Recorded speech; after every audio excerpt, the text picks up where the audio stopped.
네, 안녕하세요. 조 변호사입니다. 자, 좀 퇴근이 늦었네요. 오늘은 그 법원에서 재판하는 중에 그 조정에 대한 말씀을 좀 드려볼게요. 이게 실무상 많이 좀 실수가 있어가지고요. 조정이라는 게 뭐냐면 그 말 뜻은 서로 조금씩 양보해서 어떤 분쟁을 종결시키는 행위를 조정이라고 합니다. 그래서 법원에서도 판결을 통해서 어떤 결론을 내리는 것보다 조정을 통해서 서로 조금 양보해서 조정 결정문을 내리는 그런 판사가 좀 더 유능하다, 뭐 이런 인상이 좀 있어요. 그래서 대법관 후보에 오를 때 뭐 누구누구 판사는 평소 조정을 적극적으로 많이 활용해서 조정률이 높은 판사다, 이런 걸 하나의 자랑처럼 얘기도 하죠. 자, 그래서 조정은 보통 상임 조정위원들이 직접 하는 그런 조정도 있고요. 그러면 재판을 하다가 판사님이 직접 조정을 진행하는 경우도 있는데, 이제 무엇을 제가 말씀을 드리려고 하느냐. 자, 만약에 이제 판사님이 자, 다음 기일 우리 조정 한번 해봅시다 라고 하면 이제 조정하러 가는 거예요. 조정을 하러 간다는 얘기는 적어도 판사님은 이거를 원고나 피고 어느 쪽이 100% 이기게 하는 건 조금 문제가 있다. 그래서 뭐 예를 들어서 6대4, 5대5, 4대6 뭐 이런 식으로 어떤 식으로든 협의를 통해서 분쟁을 끝내겠다, 그게 적절하다라고 판단하신 겁니다. 그러면서 보통 그렇게 말씀하시죠.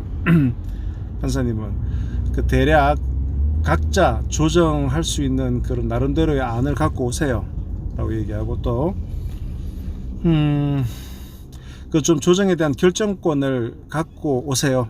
그러니까 대표가 직접 오시든가 직원이 오더라도 어느 정도 권한을 받아오세요. 권한을 받아오세요를 좀 어려운 말로 수권 받아오세요, 이렇게 많이 하거든요. 자, 그러면 보통 회사의 대표가 직접 나가면 좋은데, 그러지 않고 뭐 담당 부장이나 과장이나 이런 사람들이 대표님의 수권을 받아서 간단 말입니다. 자, 만약 이 사건에서 대표님 소송 자체가 2억을 청구하는 건이에요. 2억을 청구하는 건. 그런데 조정을 한다고 하니까 이게 2억은 다 받기는 힘들 것 같아. 그러면 이제 과장이 가면서 대표님한테 얘기하죠. 사장님, 저기 뭐 어떻게 할까요? 좋아, 그럼 양보는 좀 해야 되겠지만, 야, 절대 나 1억 7천 밑으로는 양보할 생각 없다. 그러니까 1억 7천 밑으로는 양보할 생각 없다라고 해서 딱 룸을 준 거죠. 1억 7천 밑으로는 내려가지 마라. 그러면 그 담당 과장은 그 생각을 가지고 오는 거죠. 자, 근데 이제 쭉 얘기하다가 판사님이 그러시는 거죠. 자, 이만저만 하니까 한 1억 한 4천 정도에 합시다. 자, 그럼 1억 4천 정도에 하자는 얘기는 지금 이 박 과장이 받아온 수권의 범위 1억 7천의 범위로 벗어나는 거잖아요. 사장님은 1억 7천까지만 오케이 했는데 판사는 지금 1억 4천 정도 받고 끝냅시다. 자, 그럼 이 상황이 좀 중요한데 판사님이 계속 그러는 거예요. 아이고, 원고 말이지, 다 받으면 좋겠지. 하지만 내가 볼 때 원고도 문제가 많아요. 그러니까 1억 4천에 합시다. 그럼 이제 박 과장이 이거 안 되는데, 안 되는 게 어디 있어요? 다 이게 합리적인 범위에서 하는 게, 그렇게 하세요. 이거 좀 곤란한데요. 돈을 벌어야지 자꾸 이런 데 와서 소송하고 이런 건 안 좋은 겁니다. 그럼 피고는 돈 주고 싶겠어요. 하지만 내가 피고도 막 설득해가지고 1억 4천 주라고 했는데 이 정도에서 만족하세요. 그럼 계속 박 과장이 안 되는데, 곤란한데, 곤란한 게 어디 있어요. 자, 이렇게 조정합니다. 이때 중요한 것이 아니면 아니라고 딱 부러지게 얘기를 해야 돼요. 이게 무슨 얘기냐. 조정을 할 때 조정에는 임의 조정과 강제 조정이 있어요. 임의 조정은 그 조정 자리에서 서로 다 오케이 해가지고 그냥 쿨하게 이 정도에서 합의합시다라고 원고와 피고가 합의된 것을 임의 조정이라고 하고, 강제 조정은 양쪽에서 도저히 이게 합의가 안 되는 거예요. 그러니까 판사가 열받아서 좋아요, 하지만 내가 볼 때 1억 4천 정도면 적절하거든. 그러니까 1억 4천에 내가 강제로 조정을 합니다. 이게 강제 조정이에요. 임의 조정이든 강제 조정이든 조정의 차이가 뭐냐. 강제 조정은 나중에 조정 결정문이 날라오면 14일 이내에 이의 제기를 할 수가 있어요. 나 이 조정 불복합니다. 그러면 조정은 깨지고 다시 재판으로 가는 거예요. 근데 임의 조정은 이의 제기를 못 해요. 자, 그럼 어떤 문제가 발생하느냐? 아까 박 과장이 계속 판사님이 30분 넘게 설득을 하면서 이거 하세요, 이거 하는 게 좋은 거예요 얘기하면 강하게 얘기를 못했어요. 그러니까 판사님이 그래야죠. 사업하시는 분들은 사업해야지, 돈을 벌어야지, 이렇게 재판하고 이러는 건 안 좋은 겁니다. 뭔가 그럼 이 사람은 이제 나중에라도 일단 뭐 조정 결정문이 온다는 얘기는 들었으니까 나중에 이의를 제기해야지, 그런 생각을 하겠죠. 그 이제 사무실에 돌아왔어요. 그럼 사장님이 물어보시겠죠. 어떻게 돼서 박 과장? 아, 예, 1억 4천에 하라고. 1억 4천은 안 되지. 1억 7천 밑으로는 안 된다 그랬잖아. 그래서 뭐라 그랬어? 아, 예, 좀 곤란하다고 그랬는데 뭐 조정 결정문이. 그래, 그럼 어떻게 돼? 제가 뭐 인터넷 뒤져보니까 조정에 불복하는 사람은 조정 결정문 받은 날로부터 14일 이내에 이의제기할 수 있대요. 그래? 뭐 판사가 그렇게 강하게 말했으니까 일단 조정 결정문 오면 일단 이의제기는 하자고. 나 1억 4천은 안 돼. 자, 그랬는데 며칠 뒤에 법원에서 결정문이 날라왔는데 결국은 이의제기를 못하게 된 거예요. 왜냐? 그거는 임의 조정문으로 되어 있으니까.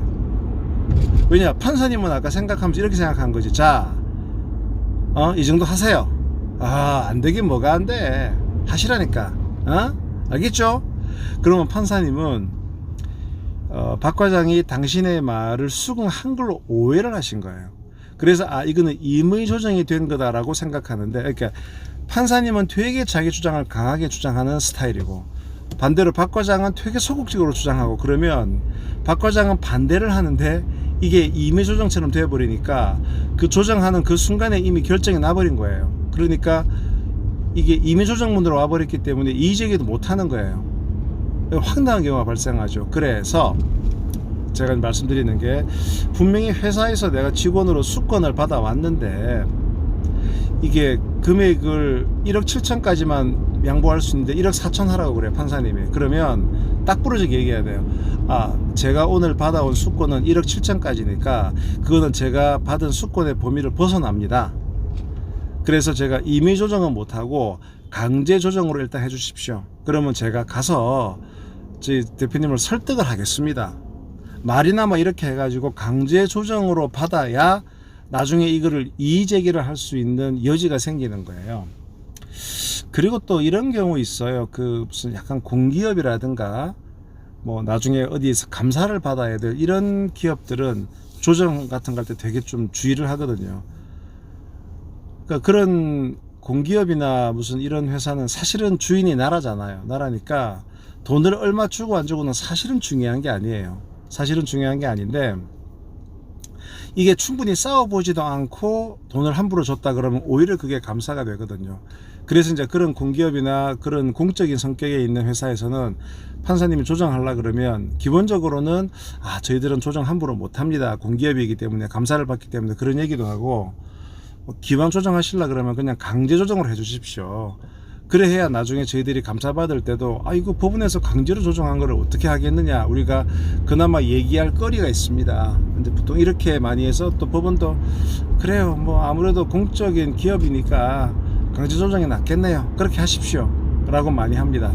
결론적으로 말씀드리면 법원에서 요즘 조정을 되게 많이 하는데 이게 임의 조정인지 강제 조정인지가 그 조정 현장에서 판사님을 설득하고 안 되는데 이렇게 돼버리면 판사님 입장에서는 오해를 하고 이게 내가 결국 설득을 했구나, 임의 조정으로 해버리는 날에는 나중에 이의제기를 못한단 말이죠. 그래서 내가 이 조정에 반대한다고 하면 정확히 이만저만해서 임의 조정은 안 되니까 차라리 강제 조정으로 해주십시오 라고 명시적으로 밝히는 것이 반드시 필요하다, 이 말씀을 드리겠습니다.